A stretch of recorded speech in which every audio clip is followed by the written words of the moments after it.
Hello everyone, welcome once again to the channel. So first of all, I am very sorry for being missing for so long. I will be talking more about that in the end of the video, because right now we really need to talk about the top 10 worst albums of 2024, because this year gave us a lot of great music, but it also gave us a lot of music that really sucked. Now, I did listen to a whole lot of albums this year, but there are some that I didn't get to listen to even though I really wanted to. For example, the Sexy Red album or the Spice album that I'm sure would have gone into this list. But yeah, I still managed to get my top 10 of worst albums of the year, and I'm pretty happy with it, so let's get right into it. Also, for the honorable mentions, I have Life's a Gamble by Risa Kid and Eternal Take 2 by Lil Uzi Vert. Let's get right into it.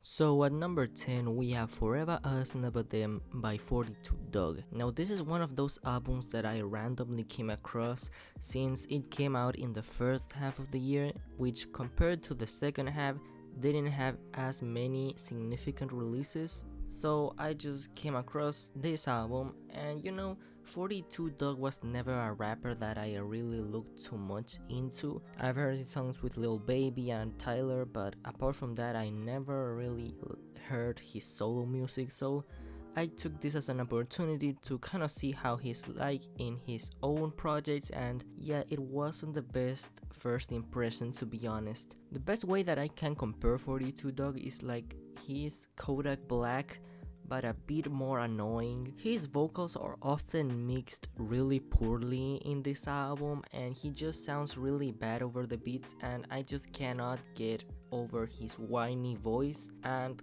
that is without mentioning the fact that he gets carried by almost every feature on this album. You look at No Love featuring Lil Baby and you just kind of go to sleep in the parts where 42 Dugg comes in, and then go back when Lil Baby starts rapping. Or the song Megan with Black Youngsta. Black Youngsta is the only part of that song that feels like has life put into it. Now this album isn't any lower for two reasons.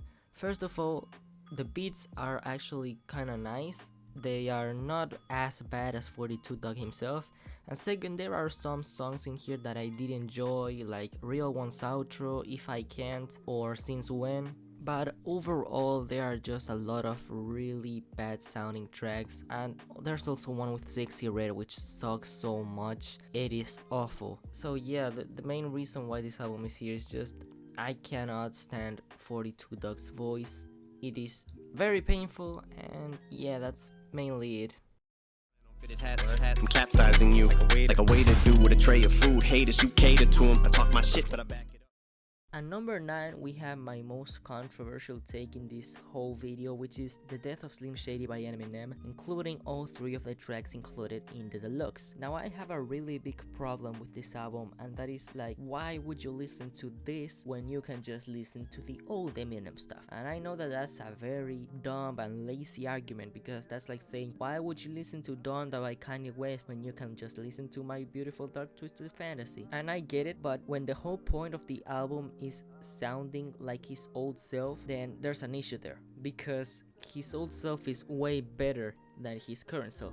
And I think that everyone can agree with that, even the people that like this album. So there's no real point in this existing, and that without mentioning the cringy lyrics in here that sound like they were straight from Tom MacDonald. Like, I know people are gonna say that Eminem was always controversial, but here it just feels like he's saying controversial stuff just for the sake of it. It doesn't have any like spice to it, it's just dumb hate. And also the fact that he uses mostly the same flows each and every single time, it just gets super boring and doesn't bring a lot of really memorable tracks, although there are some that I did enjoy. For example, Fuel featuring J.I.D. I think was a really great collaboration, and I really enjoyed that song, although in the deluxe there was a remix of that song which took out J.I.D. and added 2 other rappers, and it was just way worse than the original in my opinion. Then we also have Kyrie and Luca featuring 2 Chainz, which I really enjoyed as well, both of the beats were super great, and Eminem's flow sounded pretty good compared to everything else in the album. And then the song Habits was also one that I did quite enjoy. But apart from that, I really don't go back to anything in the album. Not even the hit single Houdini. I just think it's a very overrated song and it doesn't really have anything too special about it. But yeah, I'm just gonna stop talking about this album because I know that this is not that popular of an opinion. I mean, I don't know, this album was really divisive, but anyway, that's just what I think about this album. Let's keep going. Blitz when I snap a finger, wet them water, Aquafina, hollows popping out the Nina. We don't get no fuck about none of that. Next up, we have Big Swerve by G Herbo, the original and the 2.0 version. Now, G Herbo is a really interesting rapper in my opinion because his career is not in the best spot right now, and numbers wise he's doing awful, but he still has some really big industry connections. Like, just in this album he has features from 21 Savage, Chief Keef, Chris Brown and more, so that's pretty insane. But anyways, let's talk about the album itself. So for people that complain that 21 Savage makes the same songs every single time, you clearly have not heard this album, because this is quite literally the same song over and over again. It is such a boring listen because each and every single one of the songs is just a dark piano beat and G Herbo using the same exact flow each and every single time. It never changes. And similar to 42 Dugg, he gets carried by most of the features in here. I don't go back to a single solo song in this project because there's just nothing interesting in them. Because why would you go back to one of those when you can just listen to the same exact song but with a feature on it, adding a bit more variety because you are not listening to the exact same flow. The highlights for me in here are No Peaks, Shoot and Global Spinning. And the worst example is Spend That Bag. Is just super boring. Oh, and this album also has a Sexy Red feature, which in her defense, it is one of the better Sexy Red features that I've heard, but yeah, that's about it. This album is just a snooze fest and is really painful to get through.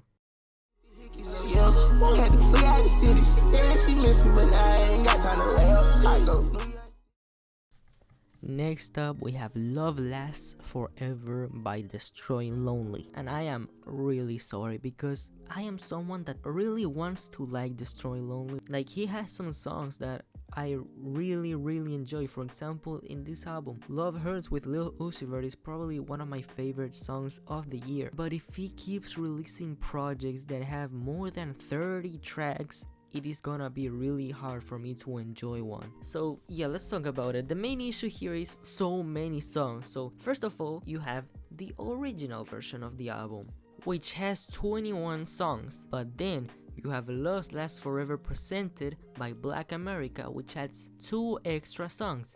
But then you have Love Lasts Forever V2.5, which adds 10 songs. So this is just way too much music and it ends up coming out like an hour and 40 minutes. It is crazy, it is insane, and I really don't think a single artist could manage to do this, like have a 30+ track album that's enjoyable all the way through. And I'm talking about artists like Travis Scott or Kanye West. I don't even think they could manage it, and Destroy Lonely is not even close to their level, especially when most of the songs are solos. Like, there are only 2 features in this whole album. And speaking about that, the song Thrill with Ken Carson, I most of the time really enjoy their collaborations, but for some reason this one just didn't really click with me. It was just really disappointing. I think this is the very first song from the 2 that I don't like. But yeah, apart from that, you just get bored by the time you hit like track 10 because every song starts meshing together, and Destroy Lonely isn't that great of a rapper when it comes to like having energy or, you know, keeping you engaged, because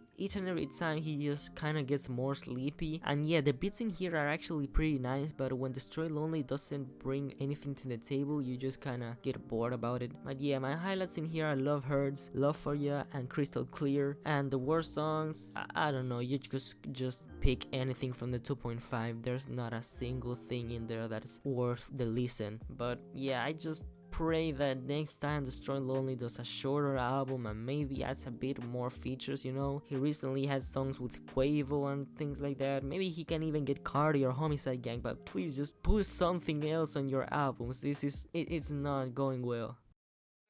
Keeping her wet, yeah, teach me what that pussy like, teach me what that pussy like.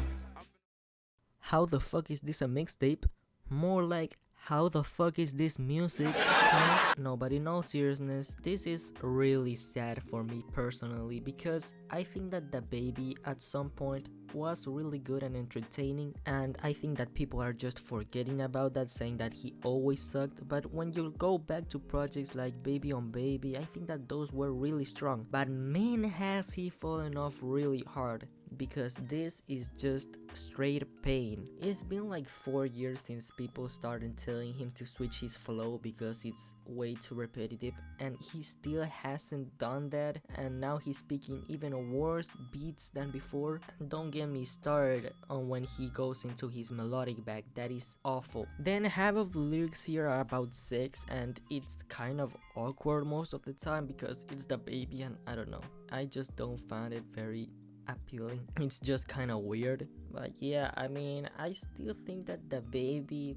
could maybe possibly make a comeback if he, you know, because there are some songs in here where he has good flows but then the beat is trash, or sometimes there's a really good beat but he is trash himself. But anyways, the highlights for me in here are Did It and Ain't That a Bitch, which aren't great but are good enough for me to enjoy them. And then the worst song in here is by far the song I'm Outside. So sometimes I have notes for some of the songs in the albums, and for this one I just have "This is so ass" written down. And it's so true, because that song just has a trash ass drill beat and he's rapping off beat half of the time, and it's just awful and one of the worst songs of the entire year in my opinion. You should definitely check it out if you want to just laugh at someone for making such terrible music. But yeah, that's kind of it. I am just praying that he gives us at least one more banger before he just completely falls off.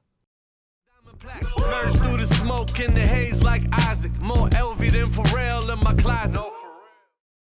Okay, so I'm gonna keep it brief with Mac and Cheese 5 because I already made a full video on it that you can go check out right now. But to sum everything up, French Montana is an ass rapper. He is terrible. His flows suck ass, and he just is a professional at draining the energy of every single track that he is in. Like it has been the case for a lot of rappers in here, he gets carried by all of the features, and sometimes not even his beats are good. Like some of the beats in here are really ass, and for some reason he is obsessed with using awful auto-tune in a lot of the tracks in here, and it just makes me wanna kill me. And like, you have two options in here for French Montana. Either he has the most boring verse in the whole world in songs like Ride the Wave, or he gets melodic and sucks absolute ass like on songs like Other Side. And then the features in here are mostly really good, which is a shame because they are in a French Montana album. There is one song in here that I did like though, which is Money Ain't a Thing, where I actually thought French Montana did a good job.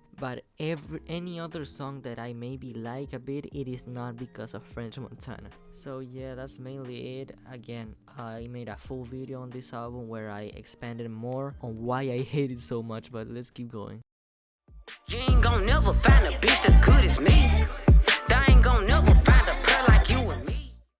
So at number 4 we have maybe another controversial opinion, which is Glorious by Glorilla. Glorilla has really been one of the hottest, if not the hottest rapper to come out of the last 2 years. Like, the numbers that she is doing are crazy, and she released 2 projects this year, being Glorious of course and a mixtape Ethan, which I also didn't really like, but I wasn't gonna talk about 2 Glorilla projects, and out of the 2 this one was the one that I liked the least. And really, I cannot understand why people chose Glorilla as the next rap star, because I really don't see anything interesting about her. For me, she just uses the exact same flow in every song, and it is a flow that I'm just sick of and tired of. And compared to other female rappers like Latto or Megan Thee Stallion, I really don't think that she is on that level. And you're probably gonna be saying like, that's the exact same reason that I gave for G Herbo, and his album wasn't as high on the list. And that's because G Herbo at least had some really good features, but while G Herbo had Chief Keef,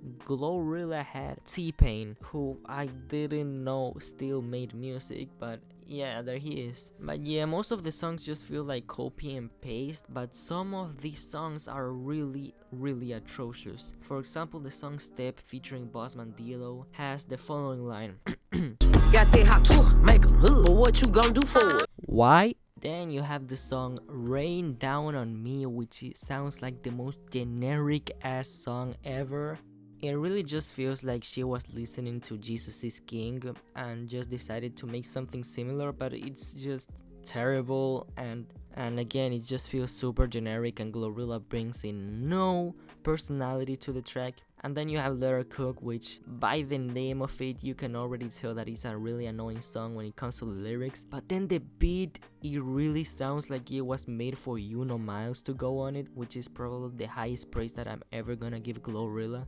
But yeah, for highlights, we really got to the point where I really have no highlights. Like, I like Latto's feature on Procedure, and that's kind of it. This album was just ugh. Oh, and also there's a Sexy Red feature.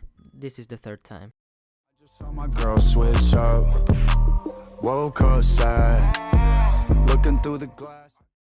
Damn, this year sucked for Trippie Redd. I mean, first of all, he gets a collab album with MGK, which sucks for anyone. Then he hops on a KSI song, and then also his singles this year have been pretty mid. Sucks to be him. Anyway, so on number 3, we have Genre Sad Boy by MGK and Trippie Redd. And yes, I know that this technically is an EP and not an album, but I cannot just leave this off the list because it is straight pain for like 30 minutes, because it's not that long, but damn, there is no redeeming qualities to this. The lyrics are some of the cringiest shit that I've ever heard, and meanwhile I was listening to the entire thing, I just could not get off my head that MGK is 34 years old and he's saying stuff like, I needed some peace from the war in my head, I've been fighting for 20 years, way too much PTSD to smile about anything.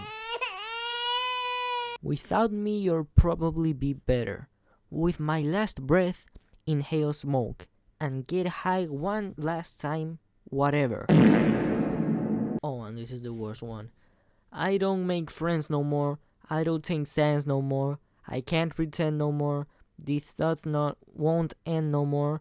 I don't do looks, it's just the entire hook of this song that sucks. I'll probably put it on screen so you can read it, because I cannot read this shit out loud. But I think you get the point by now. And yeah, apart from that, MGK's voice, I never really liked his rapping voice. It's just kind of weird. And Trippie Redd by the other side, I mean, sonically he kind of sounds good, but again, lyrically it's all brain dead in this album. And also, I don't know why and I don't know how, but they got a JID feature on this album. JID, G-I-D, the one from Dreamville, what the fuck. And not only that, but they had the audacity to make it a hidden feature. Like, why? I just like to think in my head that it was just because G.I.D. didn't want his name to be publicly in the list of this album, which I could totally understand. But yeah, JID's verse, it isn't like amazing, and compared to all of his other features, it kind of sucks, but it is definitely the best verse in this entire album. And yeah, it's just a pain to sit through, and I wouldn't recommend this to anybody. And yeah, probably with the release of this EP, we can officially say that emo rap is dead, because what the fuck is this?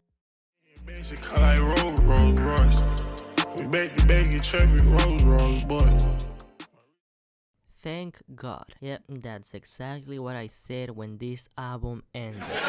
I am so sorry for the quality of the jokes in this video. I'm down bad. I am so sorry. But anyways, at number 2 we have Thank God by Huncho. And for those of you who haven't heard of Huncho, you are probably pretty scared because for it to be lower than a collab album between MGK and 2024 Trippie Redd, it's gotta be something. And yeah, this album is very tough to get through just because of how painfully boring it is. Huncho is just such a boring rapper with zero to none presence, and his auto-tune voice is one of the worst things that I've ever heard. And it's kind of tragic because this year he really kind of break through to the mainstream, which you can probably see by the features he has in here, like Don Toliver, Ty Dolla $ign, Polo G, and he has been featured in a lot of albums, and each and every time that I see him on a song, I am just scared that he's going to ruin the whole vibe. And most of the times he does that, so when it came to a full album of his, I was just not excited at all, and I had my expectations at the lowest. But even then, I was not prepared for how trash this is. There is not a single glimpse of life in here aside from some of the features, but even the features are pretty whack overall. Like Ty Dolla $ign gave a pretty whack one. Friday is someone else that I don't really like all that much as well, and the beats in here, they all pretty much sound the same. And yeah, most of the solo songs in here sound exactly the same, just boring Huncho humming, singing, or rapping, whatever you want to say, he does. And you know, people like to shit on Rylo Rodriguez, especially after his feature on the Lil Baby album, but yeah, I think Huncho is 10 times worse than Rylo Rodriguez, and I can say that confidently because Rylo Rodriguez is in this album, and he was 10 times better than Huncho in that song. It's insane. But yeah, I'm kind of hoping that he doesn't grow too much, because all I've seen online is also people hating on him, like saying how the fuck is he popular, and I kind of agree. Like I really do not understand the appeal that Huncho has, but yeah, at least he had some features that could be interesting, and it wasn't a fully solo album like his last one, which I did not hear and I won't hear ever, because a full solo project from him with no features would be such a pain that I cannot bear. But yeah, that's number 2 now. Let's go to number 1, which probably all of you already know which album will be at number 1, but anyways. Like a fly, they be swatting shit wherever I reside, but it's fine, cause I know a guy, he piggy but he slime. Holy shit, Lil Baby cannot need the money that much. Anyways, I really do not want to talk about this album because it is genuinely one of the worst album experiences I've ever had. Because let me tell you the story of when I first listened to this album. So it was the first half of the year once again, and I did not really have anything to listen to, so I was just looking out there for projects with interesting features to check them out. Remember, I had just checked out Skilla Baby's album The Coldest, and it was pretty mid, to be honest. And then I saw this album by some white rapper named Lil Mabu that had features from Lil Baby and Fabio Foreign. So I said, okay, let's see what this is about. And I had no idea who Lil Mabu was. I wish that I still didn't know who he was, but sadly I do now, and I hate him with all my passion. To be honest, drill is one of the most dead subgenres right now in hip-hop. I mean, the biggest names in drill right now are like Ice Spice and Lil Mabu. That's how you know it's all fucked up. But anyways, Lil Mabu just delivers the most repetitive lines over and over again in each and every single song. And then sometimes he just wanna has some shock value, like when he pretends to say the N-word, but it was actually the other rapper in the song that is actually black. And then all of this gimmick of him acting like a gangster even though his parents are rich. Like, I don't really have a problem if rappers don't genuinely live what they rap about. Like for example, Lil Tecca. I love Lil Tecca, but he caps most of the time in his lines, and he has admitted that. But when you make your whole personality surround the fact that you lie about your lyrics, and that's kind of an issue, because what the fuck am I supposed to enjoy here? The beats are super repetitive and trashy. It's just generic drill shit. And then you have the song OP Day, which is genuinely one of the worst songs of the entire year. It samples the song Bad Day by Danielle Powder, and it is atrocious. Aside from that, you have this song named Big Dog Shit featuring Lil RT, and if you don't know who Lil RT is, don't worry, I didn't know either. I listened to the song with him, and he is a 9-year-old kid that is rapping with Lil Mabo. Like, what the actual fuck is going on? And then, you know, there was a Fabio Foreign feature, which I was hoping at least was going to be a banger verse, but no, it's just a gimmicky song about Fabio teaching Lil Mabo about the streets and all of that shit, and it's just awful. And then you have the Blueface diss track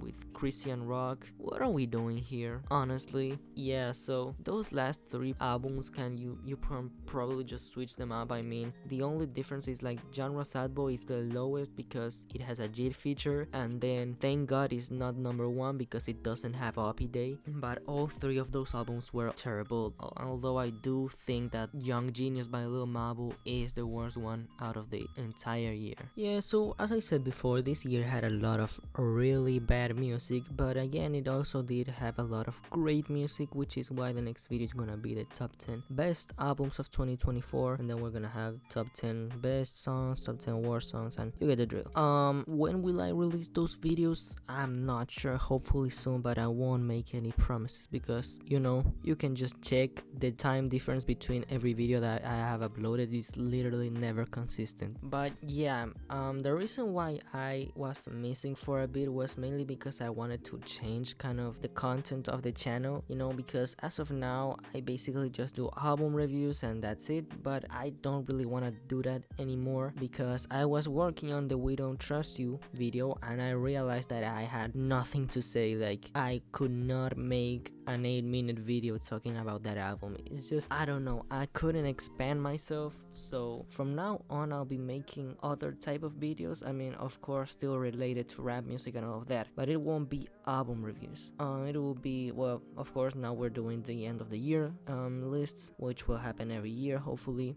but then I also plan on doing stuff like, I don't know, discography ranking, like ranking every album by a certain artist, for example, or something like that, or songs ruined by the feature, or maybe good features by bad artists, or stuff like that. Just different type of lists and other type of videos related to rap music, but not album reviews. Maybe I will be doing album reviews if I have like very strong feelings about a certain album, then in that case I will be making an album review, but not of every single album that I listen to, and probably not about any, to be honest. But yeah, I just wanted to say that's how the videos are going to be going forward, and yeah, that's kind of it. So hopefully you like the video, you can like, you can subscribe, do all of that. I'll see you hopefully soon with the top 10 best albums of 2024, and yeah, that's it. Also, maybe in the future when I do end up listening all of the albums that came up in 2024 that I wanted to listen to, I will make like an extra video of worst albums, because I feel like there are some really bad projects that I